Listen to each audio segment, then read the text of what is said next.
Assalamualaikum warahmatullahi wabarakatuh. Kembali lagi bersama Miss Eka.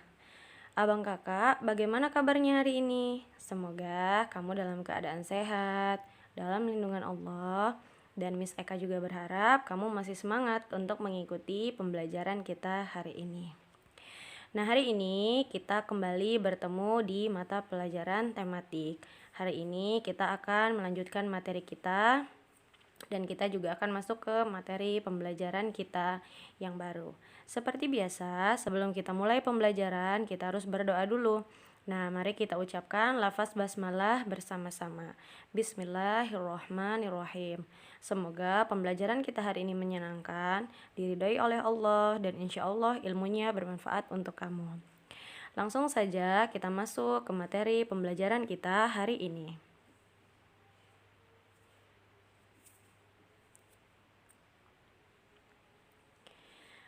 Nah, tema 3, tokoh dan penemuannya. Subtema 1, penemu yang mengubah dunia. Materi ini disusun oleh guru kelas 6 SDIT Nurul Ilmi.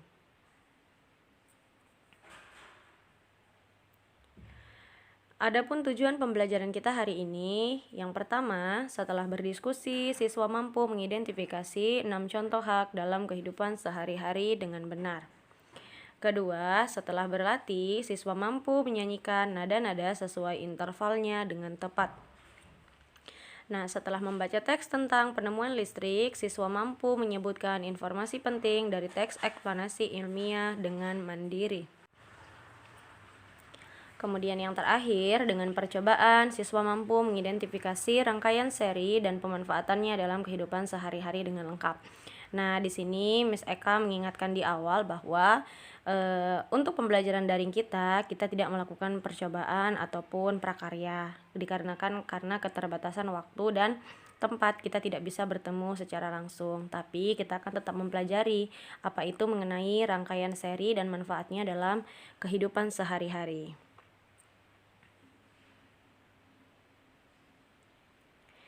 Nah, materi yang pertama yaitu pelajaran PPKN. Nah, abang kakak, coba kamu perhatikan gambar yang Miss Eka tampilkan di slide.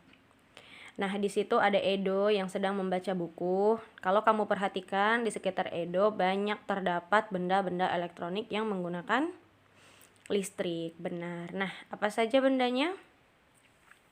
Iya, ada kipas angin, kemudian ada radio, kemudian ada lampu belajar, kemudian ada juga lampu utama yang tergantung di dalam ruangan Edo. Nah, abang kakak, kalau kamu perhatikan di sana, contohnya di kipas angin dan di radio, ada kabel yang menghubungkan benda elektronik tersebut ke listrik. Nah, jadi kali ini kita akan mempelajari apa-apa saja manfaat listrik dalam kehidupan kita sehari-hari. Nah, kamu juga pasti sehari-hari menggunakan listrik kan? Nah, kamu harus tahu tuh apa manfaat listrik dalam kehidupan kita. Nah, manfaat listrik yang pertama itu adalah mempermudah pekerjaan manusia. Yang kedua yaitu sebagai sumber energi. Yang ketiga sebagai penerangan. Tadi contohnya kan listrik bisa menghasilkan cahaya yaitu seperti lampu, baik itu lampu utama maupun lampu belajar. Selanjutnya penghasil gerak. Nah, contohnya seperti mesin cuci, kemudian juga kipas angin, kemudian ada juga blender. Nah, yang kelima yaitu penghasil panas. Nah, contohnya apa, abang kakak, manfaat listrik yang menghasilkan panas? Iya, bisa dispenser, kemudian setrika, kemudian rice cooker. Nah, jadi itulah kelima manfaat listrik dalam kehidupan kita. Nah, sebenarnya masih banyak lagi manfaat listrik. Nah, kalau kamu ingin memperluas wawasan kamu boleh mencari informasi tambahan melalui buku-buku bacaan, buku pelajaran, atau kamu juga bisa mencari tahu manfaat listrik lainnya dari internet. Nah, abang kakak, kita akan mempelajari mengenai hak. Nah, biasanya hak ini berpasangan dengan kewajiban. Benar, biasanya kita akan mempelajari hak dan kewajiban. Namun materi kita kali ini kita akan mempelajari mengenai hak. Nah, hak dan kewajiban ini sudah kamu pelajari dimulai dari kamu kelas 2. Nah, jadi ini kamu sudah kelas 6, jadi di sini kita hanya mengulang. Nah, coba Miss Eka tanya, kamu masih ingat nggak apa itu yang dimaksud dengan hak? Masih ingat? Iya benar. Nah, hak itu adalah sesuatu yang kita dapatkan atau kita terima. Benar. Nah, dia berbeda dengan kewajiban. Kalau kewajiban itu adalah sesuatu yang kita lakukan. Nah, jadi abang kakak kita memiliki hak yang berbeda-beda sesuai dengan profesi atau status kita. Nah, kalau haknya anak itu berbeda dengan hak siswa, berbeda juga dengan hak orang tua, dan berbeda juga dengan hak guru.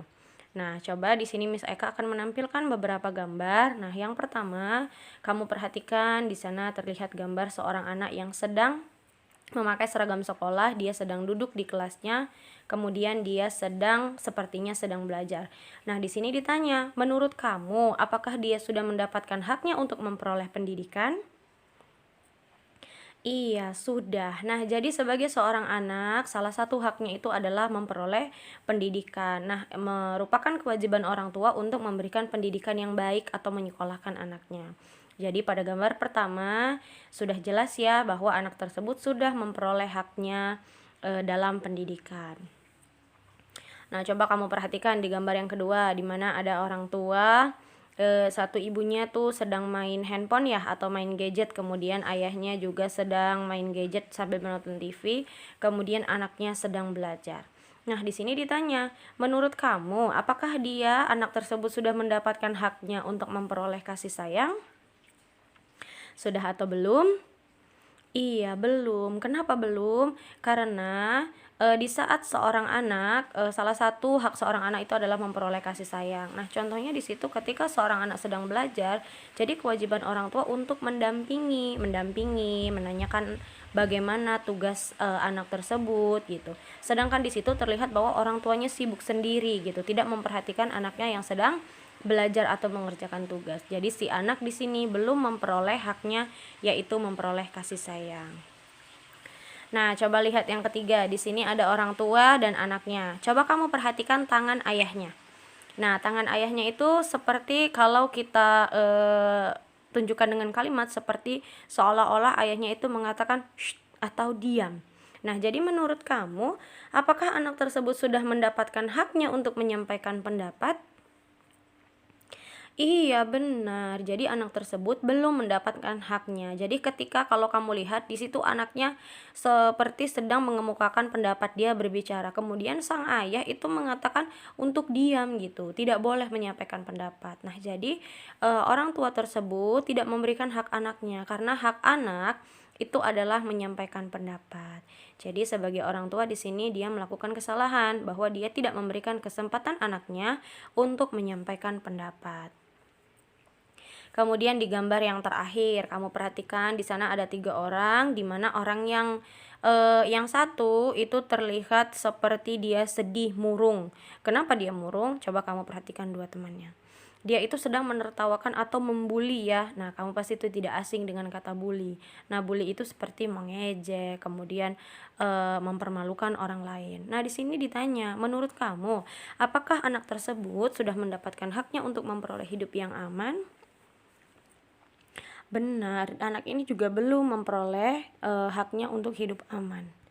Nah, kenapa? Ya, coba kamu aja sebagai seorang siswa, ketika kamu memiliki teman yang setiap kamu di sekolah itu kerjaannya itu mengejek kamu, kemudian tidak mau berteman. Menurut kamu merasa aman atau tidak?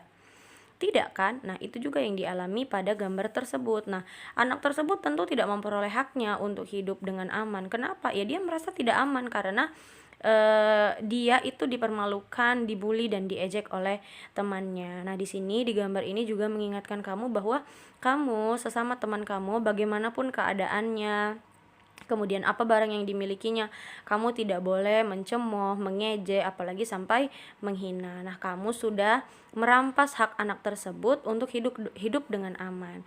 Jadi abang kakak, apa yang kita lakukan untuk orang lain, itu juga nanti yang akan orang lain lakukan untuk kita.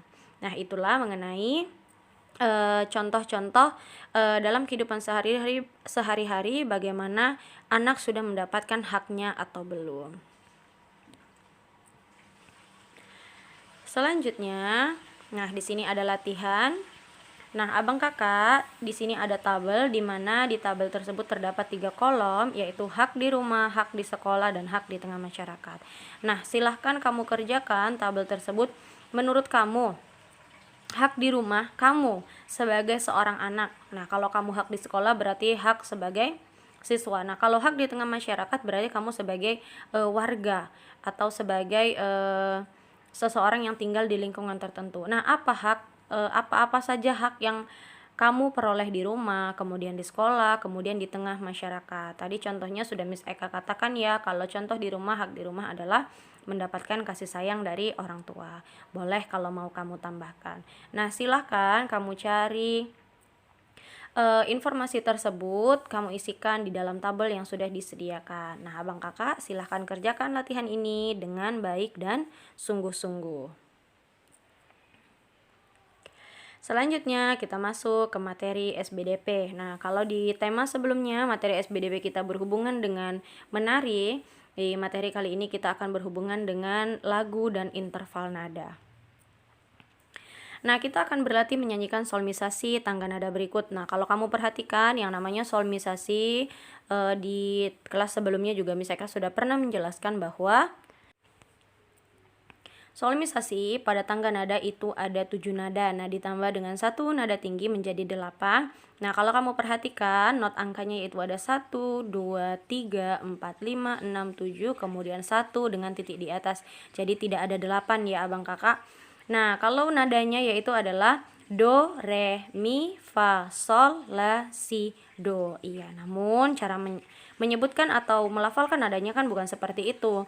Miss Eka yakin kamu sudah memahaminya, karena mengenai tangga nada, solmisasi, kemudian interval ini bahkan kamu sudah pelajari dari kamu ada di kelas 4. Nah, jadi abang kakak, lagu Mariam Tomong di sini itu berasal dari Tapanuli. Nah, lagu ini ciptaan Guru Nahum Situmorang. Nah, mungkin kamu asing ya mengenai lagu ini. Nah, jadi Mariam Tomong ini merupakan lagu daerah dari Tapanuli, berarti dari Sumatera Utara, dari daerah kita. Nah, kamu boleh mempelajari lagu ini. Nantinya Miss Eka akan menampilkan video berisi lagu Mariam Tomong. Silahkan didengarkan dengan baik.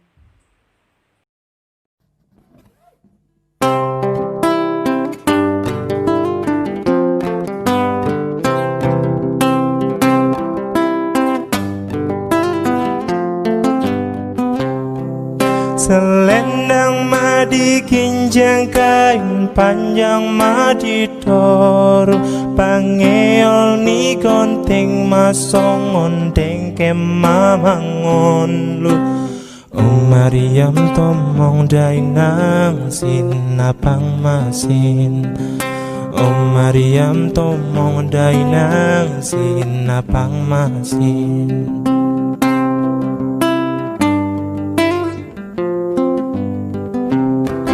Selendang madi kinjang kain panjang madi toru pangeol ni konting masong ondeng kemamangon lu Mariam Tomong dainang sinapang masin Mariam Tomong dainang sinapang masin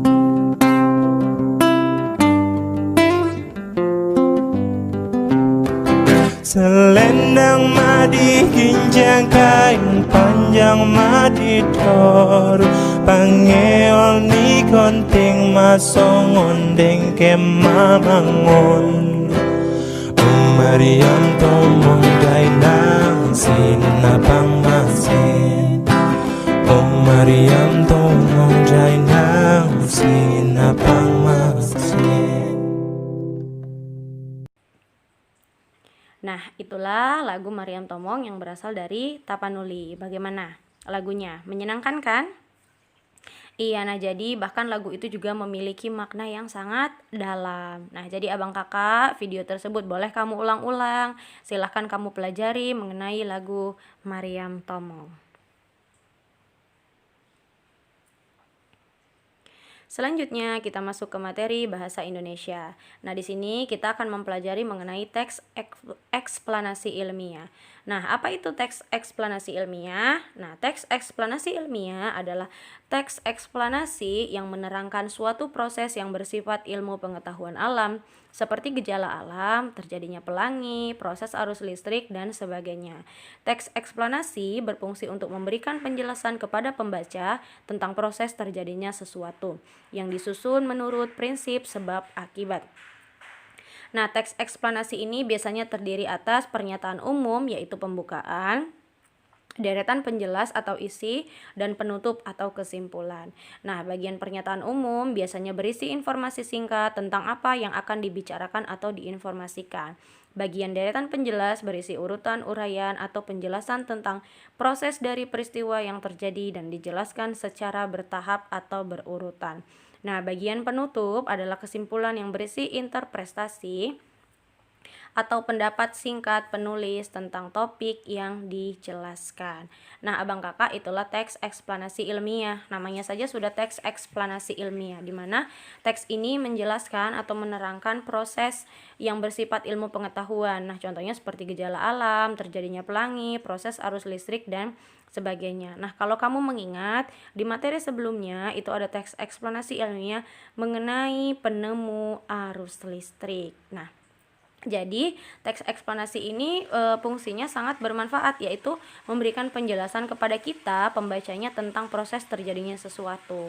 Nah, itu disusun berdasarkan prinsip sebab akibatnya. Nah, abang kakak, itulah mengenai teks eksplanasi ilmiah. Jadi ketika kamu menemukan teks yang menjelaskan tentang suatu ilmu pengetahuan, contohnya seperti tadi yang sudah Miss Eka jelaskan mengenai penemuan arus listrik, nah itu juga disebut dengan teks eksplanasi ilmiah.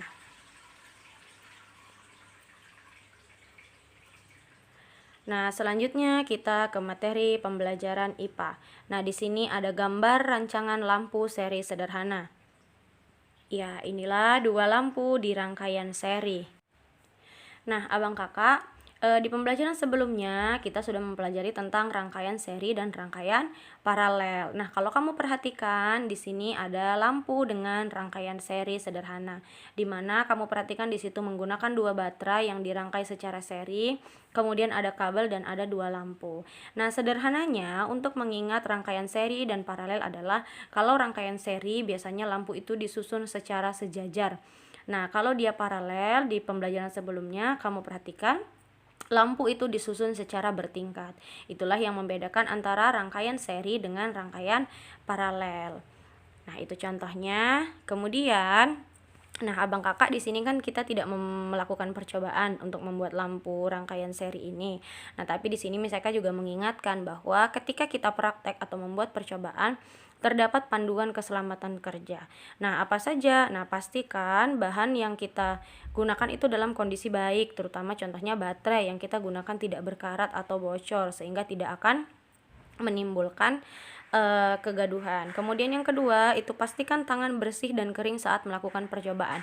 Kenapa tangannya harus bersih dan kering? Karena kita akan berhubungan dengan listrik. Nah, kamu pasti masih ingat bahwa listrik itu tidak berteman baik dengan air. Iya, bisa-bisa nanti terjadi konslet atau kita bisa tersetrum. Jadi pastikan tangan kita bersih dan kering saat melakukan percobaan. Kemudian kamu harus berhati-hati saat menggunakan benda tajam atau gunting. Mungkin kamu berpikir, Miss kan sudah kelas 6 gitu kan, bukan anak kelas 1 lagi. Nah, abang kakak, walaupun kamu sudah kelas 6, tapi di sini tetap diingatkan bahwa benda tajam gunting ketika kamu menggunakannya dengan sembarangan atau dengan sepele itu bisa melukai kamu. Jadi juga harus tetap berhati-hati. Kemudian yang terakhir, gunakan alat dan bahan dengan semestinya. Jadi jangan berlebihan. Contohnya misalnya kalau misalnya baterai yang digunakan itu 2, kemudian harus disusun secara seri gitu. Nah, kamu ya gunakan aja bahan dan alat itu semestinya, tidak berlebihan, kemudian tidak kamu gunakan untuk hal-hal yang tidak dianjurkan. Nah, abang kakak, itulah materi pembelajaran kita hari ini. Nah, banyak ya yang kita pelajari, dimulai dari mempelajari mengenai hak dan hak, kemudian tadi Miss Eka juga menyinggung mengenai kewajiban, kemudian di mana kita juga sudah mempelajari mengenai rangkaian seri pada lampu sederhana, kemudian sudah mempelajari mengenai teks eksplanasi ilmiah, kemudian sudah mempelajari tentang lagu dan interval lagu Maryam Tomong. Nah, abang kakak, di sini Miss Eka mengingatkan bahwa hak dan kewajiban itu harus dilaksanakan secara seimbang. Contohnya, kita sebagai hamba Allah. Nah, hak kita sudah diberikan oleh Allah, yaitu misalnya diberikan hidup yang baik, kemudian bernafas, kemudian diberikan anggota tubuh yang lengkap. Nah, kalau sudah hak kita saja sudah dipenuhi oleh Allah, maka kita jangan lupa melaksanakan kewajiban kita. Nah, sebagai hamba, salah satu kewajiban kita yang utama itu adalah patuh pada perintah Allah. Benar. Contohnya dengan mengerjakan sholat 5 waktu untuk tidak tinggal, kemudian puasa pada bulan Ramadan, kemudian bersedekah jika Allah kasih kita rezeki. Nah, jadi abang kakak, begitu juga dalam kehidupan sehari-hari, silahkan kamu lakukan hak dan kewajiban itu secara seimbang. Jadi kita juga sebagai hamba Allah sudah diberikan hak yang begitu istimewa, jangan sampai lalai melaksanakan kewajiban. Nah, Miss Eka mengucapkan terima kasih untuk kamu yang sudah menonton video Miss Eka dari awal sampai akhir. Terima kasih sudah mendengarkan Miss Eka menjelaskan materi. Nah, semoga materi pembelajaran kita hari ini menyenangkan, kemudian ilmunya insya Allah bermanfaat untuk kamu. Kita ucapkan lafaz hamdalah, alhamdulillahirabbil alamin. Jangan lupa kerjakan latihan kamu dengan sebaik mungkin dan nantinya kamu kirimkan melalui WA Miss Eka. Nah, sampai jumpa di pembelajaran kita selanjutnya. Assalamualaikum warahmatullahi wabarakatuh.